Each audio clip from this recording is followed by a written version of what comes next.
My name is Jaden Cross. I'm 22 years old, born and raised in Los Angeles, California. I study mechanical engineering at a university that most people only dream of getting into. I'm the kind of person who doesn't cry during funerals, doesn't flinch at horror movies, and used to think religion was just a grown-up version of believing in Santa Claus. Welcome to today's testimony, where you'll hear a powerful story of how God moved in a life that once thought it had it all figured out. If you're ready to be inspired, make sure to hit that like button, let us know where you're watching from the comments, and don't forget to subscribe for more incredible stories of faith. If you've had a personal experience with God, share it below. We'd love to hear how He's moved in your life. I didn't believe in anything outside what I could see, measure, or build. Science made sense. Equations had answers. If something couldn't be explained, it was either a glitch in the system or the person explaining it was lying or delusional. I'd say it straight. I didn't need a higher power. I didn't want one. You'd probably see me and think I had it together. Good grades, decent looks, decent car. I kept my circle tight, just a few friends who thought the same way I did. Life was short, so take what you can and don't think too much. We believed in speed, freedom, and noise. Especially the noise of engines howling against silence. That was our religion. Night rides up the curves of Mulholland Drive, racing into pitch black with music so loud it shook your spine. That was the closest thing to prayer I ever had. But I'm not here to talk about how cool I thought I was. I'm here because something happened that night that flipped my entire belief system inside out. And if I don't say it out loud, I'll feel like I'm stealing oxygen. I should have died. The doctors said it. The firefighters said it. Even the cop who showed up said, "There's no way this kid's alive." But I didn't just survive a crash. Something happened before the ambulance got there. Something I don't talk about with strangers, or even most people I know. A figure. A name. A voice that didn't come from my head. I didn't plan to tell this story. I thought I could bury it under logic, under sarcasm, under more fast nights. But it keeps clawing its way back to me. So here I am. Not a preacher. Not a prophet. Just some guy who had every reason to laugh at the Bible, until something walked out of the pages and looked me straight in the face. And the craziest part? It called me by a name I never told anyone. Not even my parents. So yeah, if you're still watching or listening, don't get too comfortable. This isn't a testimony. It's a warning. God doesn't need your permission to show up. And when He does, you won't walk away the same. Let's go back to that night. Because that's where everything changed. Before everything burned, metal screamed and time broke in half, I was the kind of person who laughed at people who said things like, "God saved me." I didn't just not believe, I found the whole thing annoying. As if people needed a crutch because life didn't give them enough brain cells to process reality. My name's Jaden Cross. I was 22 when all this happened. Los Angeles born and raised, the only son of two parents who were too busy to be religious, too intellectual to attend church, and too tired to argue with me when I said God was just a myth with good marketing. I was an engineering student. Top of my class. Always 2 steps ahead. And I don't say that to brag, it's just how I was wired. I liked structure. I liked logic. Things with answers. Things I could build or break with my hands. Miracles didn't belong in that world. You want to talk about divine intervention? I'd roll my eyes so hard they'd nearly fall out. I thought I was smarter than people who prayed. I really did. Like, what kind of all-knowing being needs your 30-second bedtime mumble to function? My faith was in torque, thermodynamics, and horsepower. I didn't read scripture. I read engine schematics. My hands were always a little stained with oil, and my clothes usually smelled faintly of gasoline and cologne. That was me. And man, I was fast. Not just in the classroom. On the road. Especially at night. I lived for speed. I had this car, nothing fancy to most people, but she was mine. Midnight gray, stripped of all the useless weight, with a roar that could wake the dead. I called her Clara, like some old lover. My friends thought it was hilarious. But when I was in that driver's seat, I felt invincible. It wasn't just about the ride. It was control. Command. That street was mine. We were a crew of 4. Me, Dex, Sergio, and Amir. All boys from different majors, different backgrounds, but with one shared addiction, that gut-twisting thrill of cutting corners fast enough to make your soul feel like it peeled off your skin. Every weekend, sometimes weekdays, we'd shoot up Mulholland Drive like bats shot out of some mechanical hell. We weren't looking for God. We were running from silence. We told ourselves it was freedom, but it was just noise. Real loud noise to drown out the fact that we were bored, numb, and angry about things we couldn't name. And the faster we went, the less we had to think. Alcohol? Sometimes. A little. Girls? When we had time. But the real high came from the race. I mean, who needed God when you could beat gravity? You couldn't tell me nothing. Professors praised me. Girls flirted with me. Even the police once let me off with a warning after clocking me at 85 in a 40 zone. Future genius, they said. Just slow down. I didn't. I smiled, nodded, and as soon as I was out of sight, I floored it again. Looking back, I wasn't brave. I was stupid. But when your bones haven't been tested, it's easy to think you're unbreakable. I mocked people who prayed in public.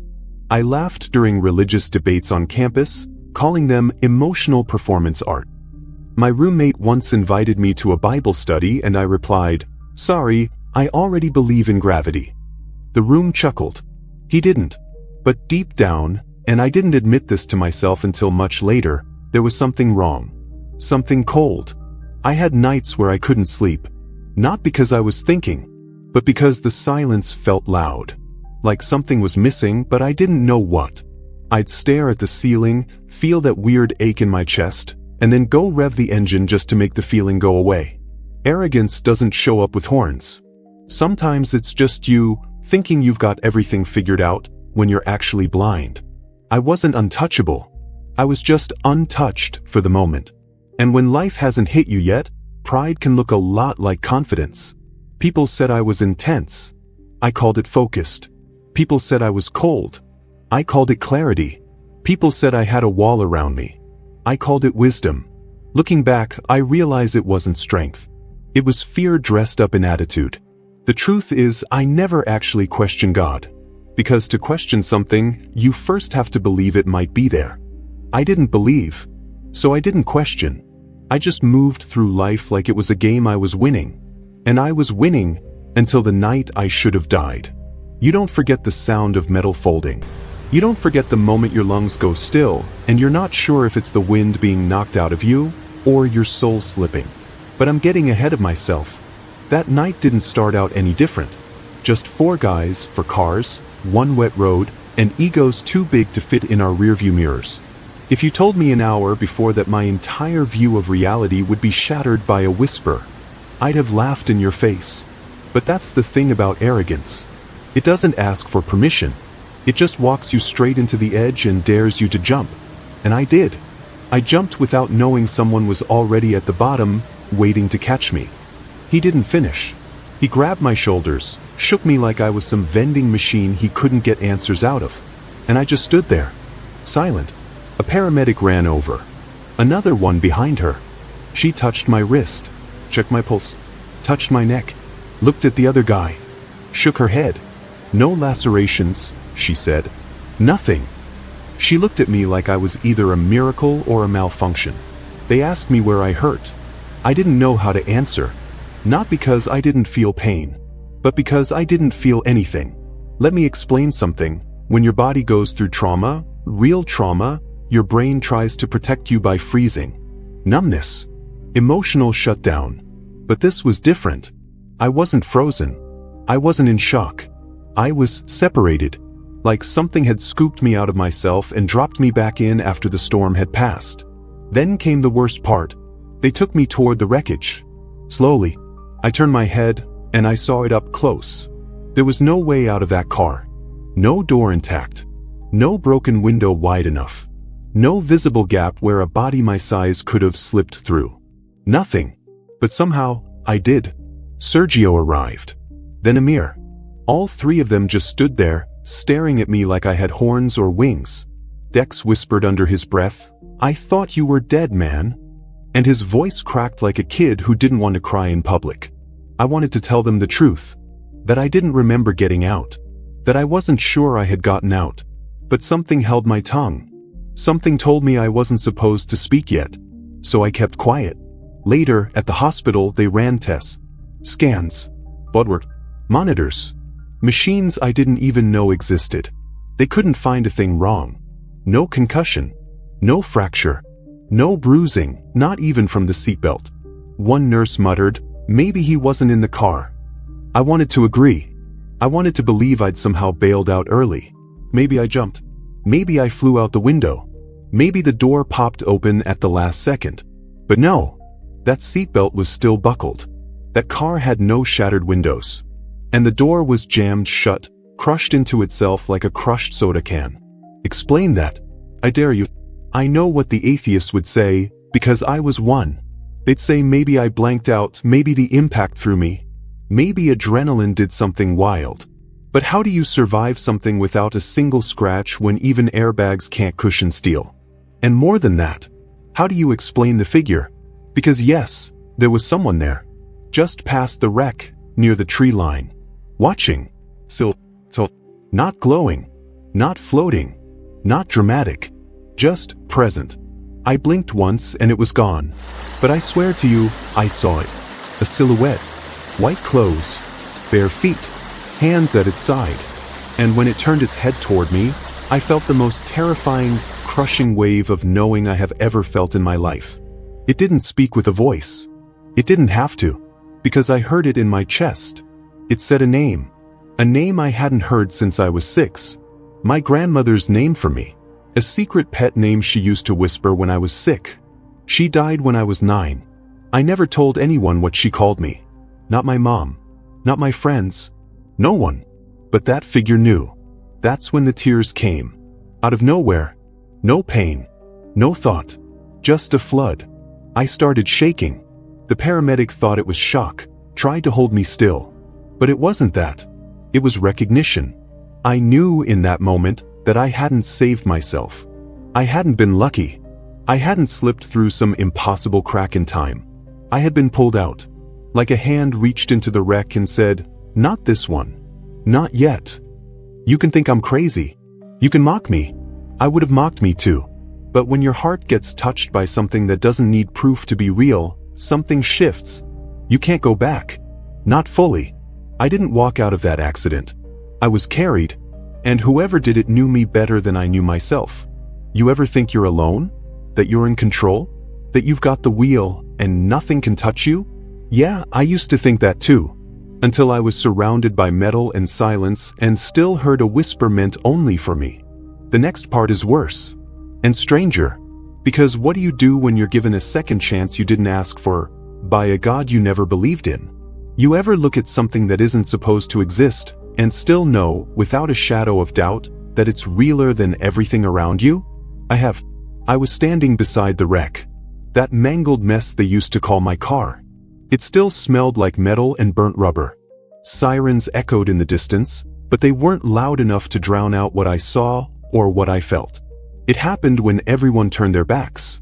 Dex was on the phone with someone.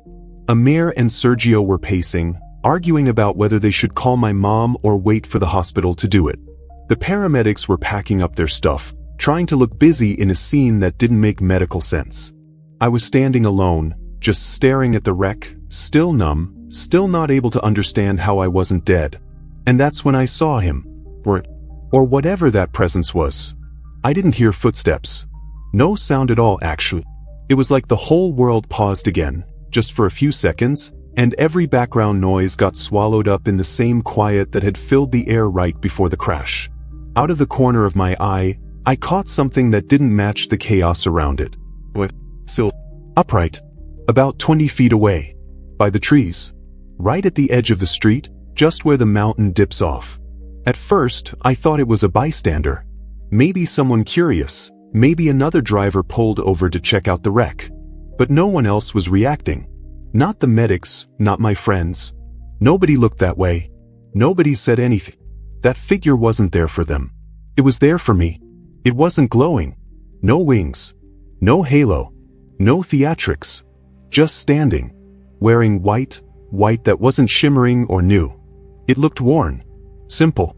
Like the kind of clothing someone wears who doesn't care about impressing anyone. And I wasn't afraid. Not the way you'd expect.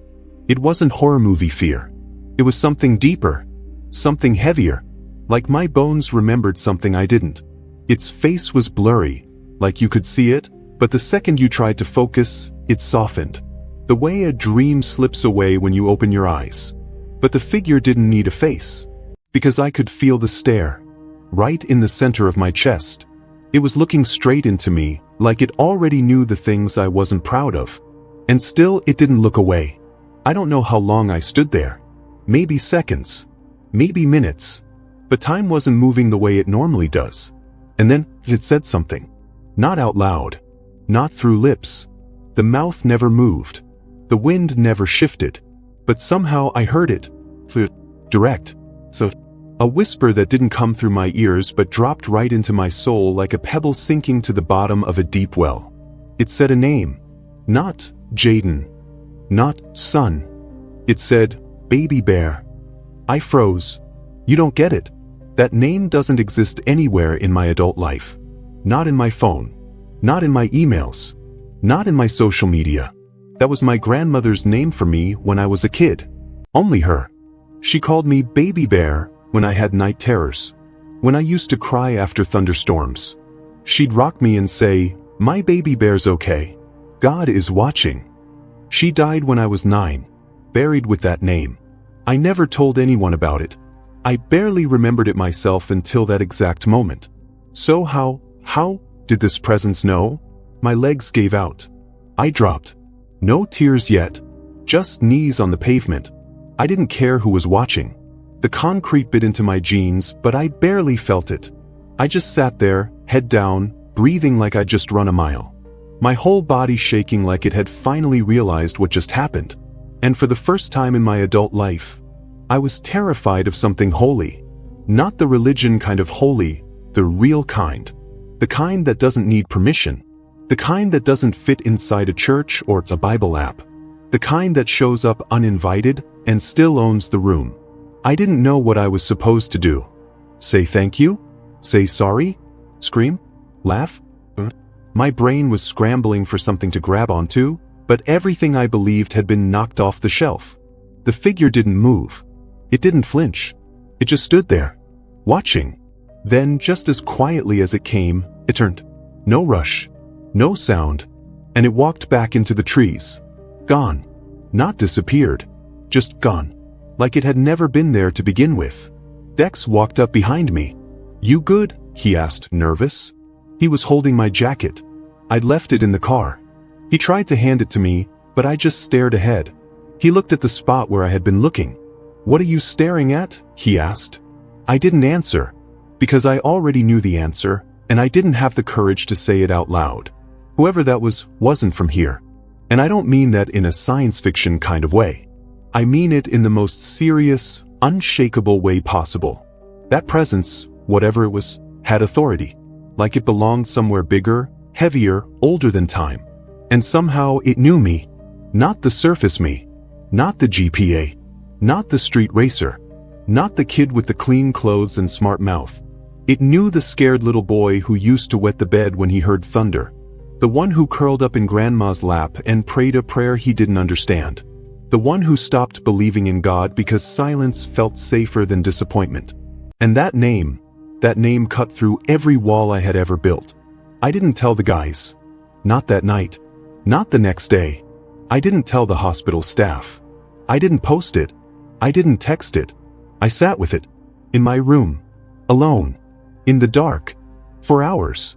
Just staring at my ceiling, wide-eyed, wondering why, of all people, God would waste his time on me. Because that's what it had to be, right? What else explains it? I didn't believe. I didn't pray. I mocked those who did. And still he came. Not to scare me. Not to condemn me. But to pull me out. To whisper my name in a way no human could have known. To remind me that I was never truly forgotten, even when I'd forgotten him.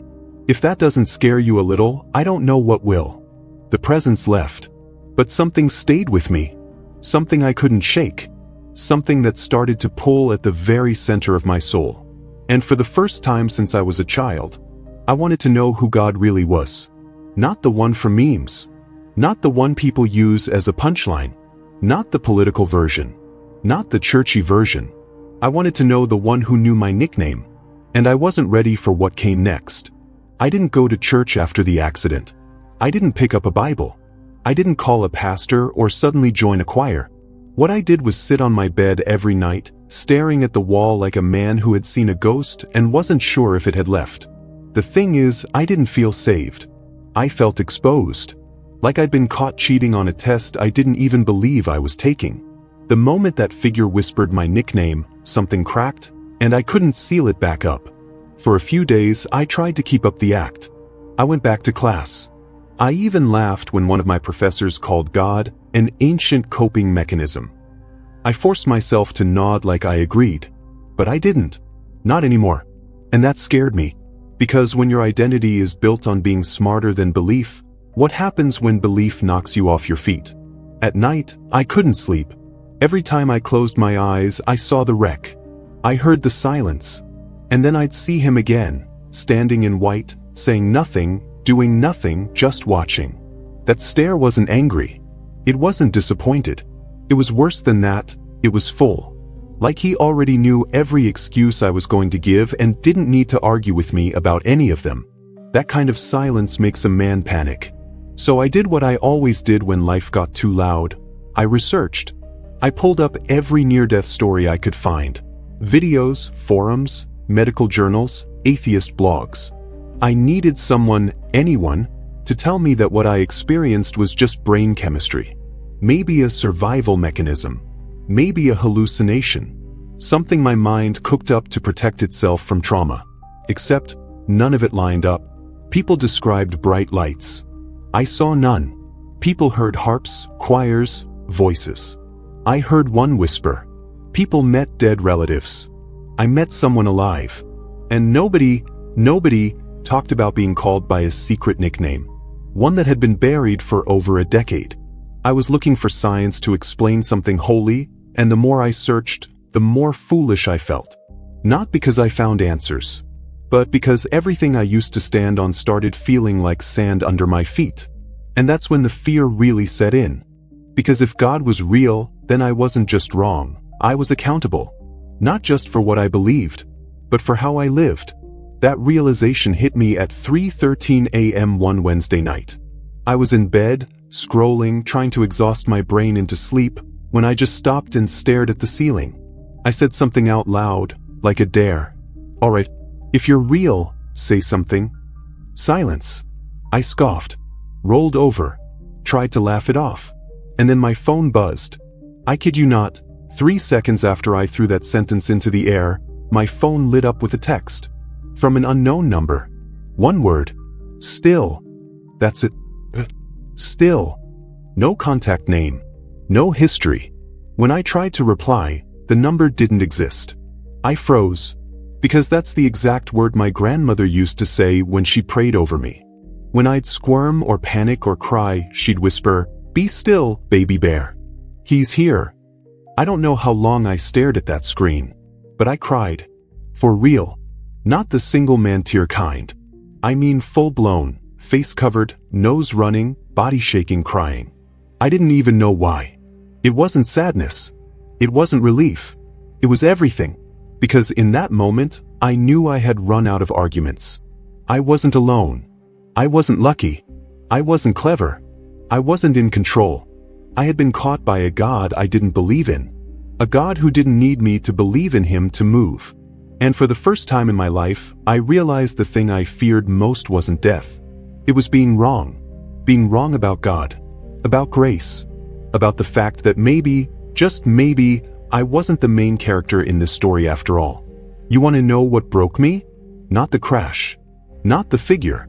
Not even the whisper. It was the fact that God had been patient. He could have let me die. He could have folded me into that wreck and never looked back. But he didn't. He waited. He waited through every arrogant comment. Through every eye roll. Through every science over superstition speech I gave in class.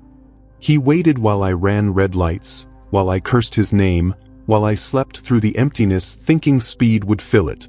He waited until I couldn't ignore him anymore. And then, he caught me. I should have died that night. But I didn't. And I don't mean I survived by chance. I mean someone intervened. Someone who didn't owe me anything. And still showed up. That kind of mercy doesn't fit in a textbook. That kind of love can't be analyzed. It wrecks you. It humbled me. It flipped my world upside down. And as much as I wanted to go back to who I was before, I couldn't. Not anymore. Because once you meet the God who doesn't just save you from death, but meets you in your pride and still chooses you, you either fall to your knees, or you lie to yourself until your last breath. I didn't want to lie anymore. So I started asking the hard questions. Not to win debates, but to find the truth I had been mocking all along. And he wasn't hiding.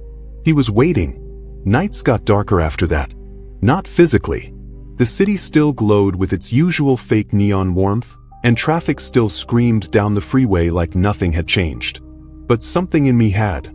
My insides didn't match the outside anymore.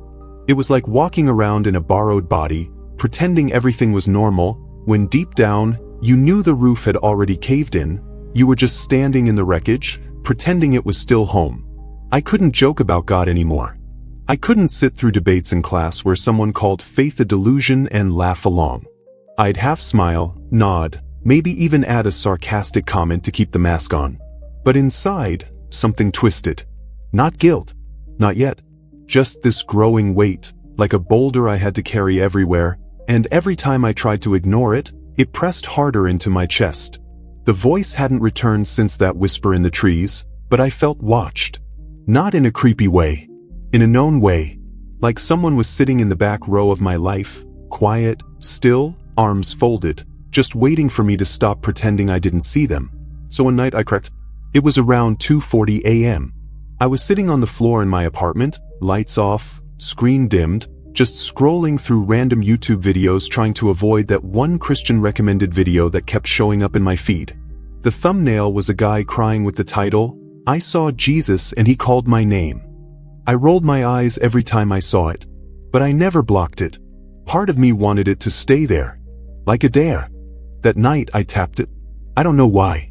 Maybe boredom. Maybe curiosity. Maybe because I was exhausted from trying to hold my reality together when it had clearly fallen apart. The man in the video was in his late 30s, ex-convict, tattoos up to his throat. Not exactly the type I'd have listened to before. But he spoke slow. Honest. You could tell he wasn't trying to impress anyone. He just sounded real. He talked about being suicidal, and I sat up straighter. He talked about mocking God, and I stopped breathing. And then he said this line, "Sometimes when the lights go out, it's not because God left, it's because he wants you to listen." That hit me, like someone threw a stone right into my chest. I paused the video, sat there in the dark, and without planning to, without even thinking about how stupid it sounded, I whispered, "All right, I'm listening." Nothing happened. No thunder. No light from the ceiling. No angel flapping its wings over my microwave. Just silence. But the silence was different this time. It wasn't empty. It was waiting. And so, for the first time in my adult life, I prayed. Not a pretty prayer. Not poetic. Not even coherent. I just started talking like someone was there. And then, somewhere between frustration and surrender, I said it. "God, if you're real, and you're the one who pulled me out of that wreck, I need to know. Not just think. Not just guess. I need to know. Because if I'm going to admit you exist, then everything has to change. And I can't fake that. I won't." I stared into the dark. My heart was racing. I wasn't expecting a voice. I wasn't expecting anything, really. I just wanted a crack of something I could grab onto. And then it came. Not from the ceiling. Not from a speaker. It came from inside. Like a whisper echoing in a canyon deep in my chest. 2 words. Read it. That's all. Nothing more. Just that. Read it. I looked around like an idiot, even laughed nervously like maybe I was losing it. But I wasn't. I knew what it meant. I didn't want to admit it, but I knew. My roommate had given me a Bible months ago as a gag gift. We were arguing with some campus preachers outside the library, and he bought it from one of them for $2 and tossed it at me. said, "Here, maybe it'll stop your mouth." I never threw it out. Just shoved it in the back of my bookshelf behind an old speaker and forgot about it. Until that night. I got up, walked to the shelf, pulled it out. Cracked spine. Cheap binding. Just paper. But my hands were shaking. I didn't know where to start. So I did that old trick. Close your eyes, flip it open, point. When I opened my eyes, my finger was on Isaiah 43 verse 2. When you pass through the waters, I will be with you. And when you pass through the rivers, they will not sweep over you. When you walk through the fire, you will not be burned. The flames will not set you ablaze. I read it 3 times. I felt like I was going to throw up, because that wasn't just a Bible verse. That was a receipt. That was a written record of everything I had just lived through. Water, fire, wreckage. And I wasn't burned. I sat down, right there on the floor, Bible in one hand, tears running down my face like I had turned into someone else. And maybe I had. That night, something broke. Something snapped. Or maybe it was healed. I don't know. I just knew I couldn't unsee what I had seen. I couldn't unfeel what I had felt. I had prayed. He answered. Not with noise. Not with theatrics. But with a whisper that carried more weight than every classroom I'd ever sat in. And that was the moment I knew I'd been wrong. Not just about God, but about what I thought life was. I used to think the worst thing in the world was being weak. Now I know, the worst thing in the world is being deaf to the God who speaks. And he does speak. He's still speaking. Sometimes, you just have to sit still long enough to hear the voice in the dark. And once you do, there's no going back. You ever try to live the same way after seeing too much? Yeah, it doesn't work. It's like trying to fit into your childhood clothes after hitting adulthood. Everything feels wrong, tight, and embarrassing. You keep tugging at the sleeves of your old life, pretending they still fit, but deep down you know, you've outgrown it. I didn't know how to explain to anyone what had changed. All I knew was that I had crossed a line, and there was no going back. That voice, the one that whispered, "Read it," was still echoing in my mind. I couldn't silence it, and I didn't want to anymore. But I didn't know what to do either. Was I supposed to just show up at a church and raise my hand like I was ordering salvation off a menu? Was I supposed to kneel at the foot of my bed every night and repeat phrases like a robot hoping God would approve? None of that felt right for me. So I did the only thing I knew how to do. I kept reading. That dusty Bible, the one that used to sit like a joke on my shelf, became the only thing that made any real sense. Not because I understood all of it. Honestly, most of it was confusing, and some parts made me angry. But there was something alive about it. Like every page knew me better than I knew myself. One night I read about Paul, back when he was Saul. A guy who hated Christians so much he hunted them. A man full of pride, status, education. Someone who thought he had all the answers, until God knocked him flat, blinded him, and said, "You're mine now." I slammed the book shut and just sat there. That was me. I was Saul. I thought I was wise. Turns out I was blind. And God? He didn't argue with me. He just waited for the crash. And when it came, he was already standing in the wreckage. The next morning, I found a local church online. I stared at their website for 15 minutes before I clicked anything. It looked small, nothing flashy. That actually comforted me. I didn't need fog machines and espresso. I needed truth. I showed up on a Sunday. Hoodie. Ball cap. Sat in the back corner. I didn't talk to anyone. I didn't sing. I didn't even stand during worship. Just watched. The pastor was an older man with a limp and a raspy voice. He didn't shout. He didn't guilt trip. He just told the truth. He preached on Luke 15. The prodigal son. And I swear, it felt like he was reading my mail.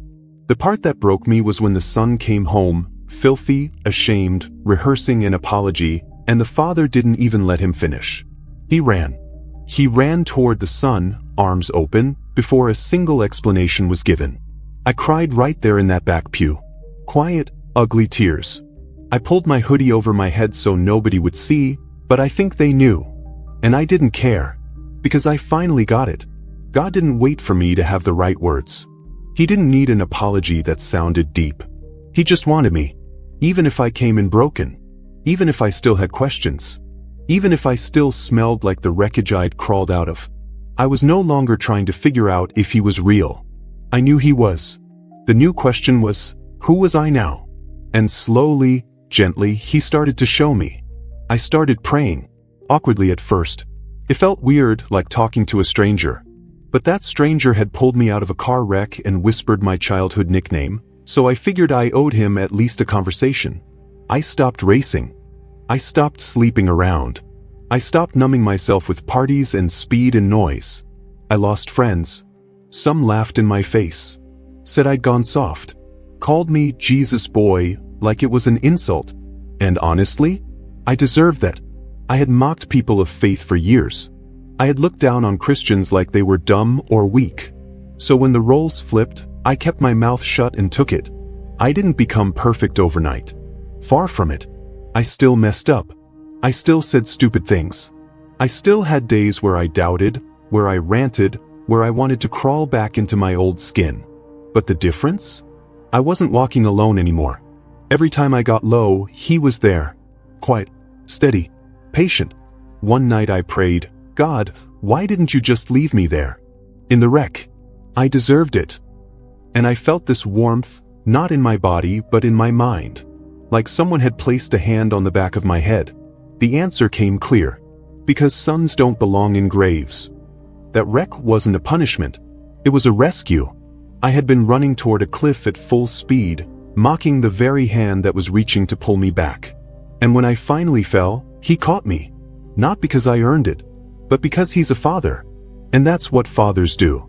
He doesn't need my resume. He doesn't need my performance. He doesn't need my pretend perfection. He just wants my yes. And that's what I gave him. No big announcement. No fireworks. Just a whispered, shaky, terrified yes. And somehow, that was enough. From skeptic to son.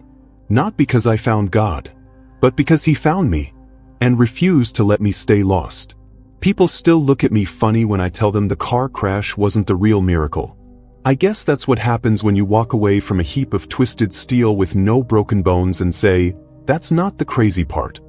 They want to hear about the physics. They want to know what kind of car it was, how fast I was going, were the airbags deployed. They want to talk about seatbelts and skid marks and how lucky I must be. But they don't get it. The miracle wasn't that I lived. The miracle is that he still wanted me. After everything. After the mocking. After the nights I cursed his name. After the pride and the arrogance and the dirty jokes I made about believers. After putting him in the same category as fairy tales and horoscopes. He still looked at me and said, mine. That's the part that wrecks me. Because surviving a crash? That happens sometimes. People walk away from disasters every day. Science can explain a lot. Timing. Angles. Adrenaline. Maybe I just got thrown out the right way. Maybe my body landed where the force missed. That's what the skeptics say. And they can have that theory. But science doesn't explain a whisper that calls you by a name you haven't heard since childhood. Science doesn't explain why a figure stands by the wreckage wearing the piece of another world and says something meant just for you. Science doesn't explain the silence that follows you for days, louder than any noise you've ever known, until you finally sit down, break, and listen. I didn't get saved from death so I could go on living the same empty life. That would have been a cruel joke. I got pulled out of that wreck because God wasn't done talking. He let my car die so he could bring me to life. And I see that now. Clearer than ever. The real miracle wasn't that I walked away from crushed metal. The miracle was that I stopped running. I stopped running from God. I stopped running from truth. I stopped running from the fear that maybe, just maybe, I wasn't the one in control. And here's what scares people most. I didn't lose my brain when I found God. I didn't throw logic in the trash. I didn't suddenly become this wide-eyed religious fanatic who can't speak a sentence without quoting a verse. What I did was surrender. Not because I had to, but because I finally realized he'd been good to me the whole time. Even in silence. Even in storms. Even in the pit. You don't know what grace feels like until you realize you were wrong, and he still says, come home. That crash didn't just break my bones. It broke my ego. And honestly, that's what needed breaking. Because the person I was before, he was impressive on paper.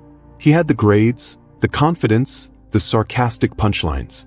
But inside, he was hollow. All noise. No peace. That guy died in the wreck. And thank God. Because the person who came out of it? He's still learning. Still stumbling. Still finding his way. But now I wake up and I know why I'm breathing. Not to prove anything. Not to chase thrills. Not to impress anybody. But to follow the one who pulled me out. Not just out of the car, but out of myself. I talk to him now. Not in churchy language. Just real. Like a son talks to his father. I say stupid things. I ramble. I whine. Sometimes I even yell. But I don't stop talking. Because he never stopped listening. And here's the part that messes people up. It wasn't about me almost dying. It was about me almost never knowing. Knowing there's a God who's real. Knowing he sees everything and still loves you. Knowing you're not just atoms smashing around in a meaningless void, hoping something good happens before you rot in the ground. You are seen. You are known. And you are wanted. Even at your worst. That's the miracle. Not survival. Salvation.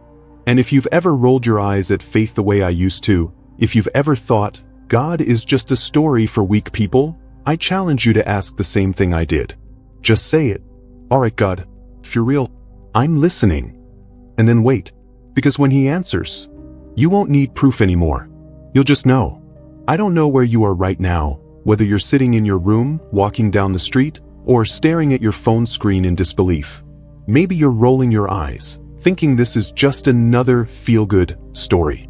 Or maybe you're starting to feel a little tug in your chest, something you can't quite explain, and you're wondering if I'm about to tell you something that could change your life. Let me tell you something right now. I get it. I used to mock stories like mine. I used to roll my eyes at people who said God saved them, who talked about hearing a voice or feeling a presence. I thought it was weak. I thought it was naive. But then I learned something that hit me harder than any car crash ever could. God doesn't need you to be perfect. He doesn't need you to clean up your act before you talk to him. You don't need to have your life together. You don't need to figure out all the answers or even have the right words to say. You just need to be real. And sometimes, being real means admitting you're not the one in control. If you're watching this and you feel a little something stirring inside, don't ignore it. I ignored it for years. I laughed it off, made jokes, pretended it didn't matter. But the truth is, it matters. You don't have to wait for your life to hit rock bottom to let go of your pride. I almost lost mine in a car wreck. But some people never get that second chance. I did. And here's the thing. You might not get the dramatic rescue that I got. Maybe you won't see a figure standing by the wreckage of your life. Maybe you won't hear a whisper calling your name in the dark. But you will feel it. You'll feel that pull, that nudge that tells you there's something more than what you've been chasing. That voice that whispers, I'm here. And when that happens, the choice is yours. You can ignore it. You can run from it. But sooner or later, you'll come to realize you can't outrun the one who's always been right there, waiting for you to stop fighting. I don't care what you've done. I don't care what mistakes you've made, what your past looks like. There's nothing you've done that he can't forgive. There's nothing so deep or dark that his love can't reach it. So here's the invitation, simple and raw. No fancy words. No rehearsed lines. Just this. If you're ready, come as you are. You don't need to fix yourself first. You don't need to have it all figured out. Just show up. With everything you are. And let him do the rest. Because I can tell you from my own life, it's worth it. To stop pretending. To stop being the person you've told everyone you are, and start being the person he always knew you could be. If you're watching this and something in your heart is stirring, don't wait. Don't keep pushing it aside. You might be one prayer away from the peace you've been chasing your whole life. And trust me, it's not about survival anymore. It's about salvation. So, wherever you are, whatever you've done, I'll leave you with this. Thank you for watching. If you felt something stirring in your heart today, don't just scroll away. Leave a prayer in the comments, share your own story, or take a moment to reflect. And if you're still watching and haven't subscribed, maybe it's because you're not fully walking with Jesus yet. But it's okay. He's waiting for you. It's time to take that next step. Let's not keep him waiting. Take that step. Say, "Alright, God, I'm listening." And I promise you, the moment you do, you'll never be the same. It's not about surviving a wreck. It's about finding the reason you were saved in the first place. And that's the real miracle. Now, it's your turn to see what happens when you stop running.